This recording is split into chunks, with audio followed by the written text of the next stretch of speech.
Hey guys, and welcome to the Fish Room. I'm Rachel O'Leary and it's time for a species spotlight. This week we're going to be talking about the naked micropredator, or Asian Rummynose, also known as Sawbwa resplendens. Now they are a very unique little fish in a few ways, but most importantly these guys are considered to be endangered in the wild according to the IUCN Red List. And this is for a few reasons. One, there's a lot of agriculture that's been being done in the area and the waters are becoming polluted and the habitat destroyed. But there have also been some tilapia added to be farmed commercially to their waters, and that is a big issue with predation.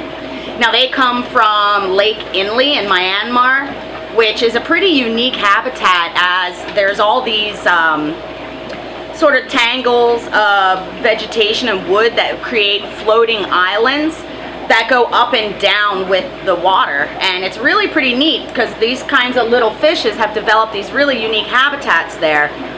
Unfortunately they're threatened, so if we can get them we should definitely work on breeding this fish, and that means you should keep it in a species tank. So let's take a look and I'll tell you a little more about them. Now, as I mentioned, these guys come from Lake Inle where the water's relatively shallow and extremely clear. And those little floating gardens form these dense tangles of roots and aquatic plant stems that really give these guys a very unique place to create their territories. As you can see, the males of this species, which are the ones with the red points, are very colorful. And you can see why they got the name Asian Rummynose with that red nose and the red tails. It is very reminiscent of the South American Rummynose tetra. The females are like a clear light olive color with that black blotch right in front of the anal fin. And these guys are pretty petite. These are actually pretty large for Sawbwas at about 1.25 inches. And they can take a pH range of 6 to 8 and a temperature range of about 65 to 75, with low 70s being ideal. Now the females are not flashy, but I still think they're pretty beautiful. These guys don't school so much as like loosely gather, and the males will often fight for dominance over the females. So when you're stocking them at home, you want 2 males to 4 females for the best health display and breeding within the tank. You can use spawning mops or dense floating plants for them to breed in, and you'd need to check those spawning mops every day.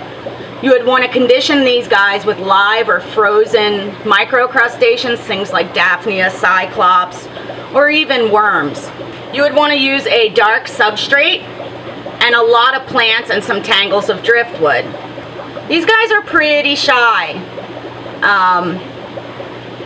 but they do well in a big group of their own type, which is how I like to keep them and how they're kept here. You can see there's quite a few females to the more colorful males, and because of that I'm not getting any dominance issues. Now if you look at this guy in the front, you can see why they get their name. Sawbwa means prince or chief, and Resplendens means shimmering or glittery, and you can really see how they have that shimmer to their body. They're quite lovely.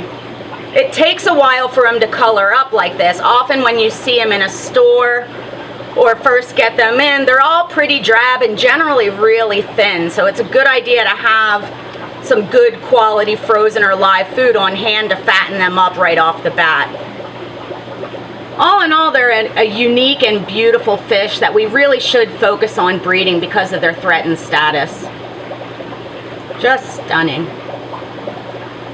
Thanks for watching. Make sure you stop by my Facebook as well as my website, MsJinx.com, where you can find my upcoming speaking engagements, my current stock list, and information on all things nano.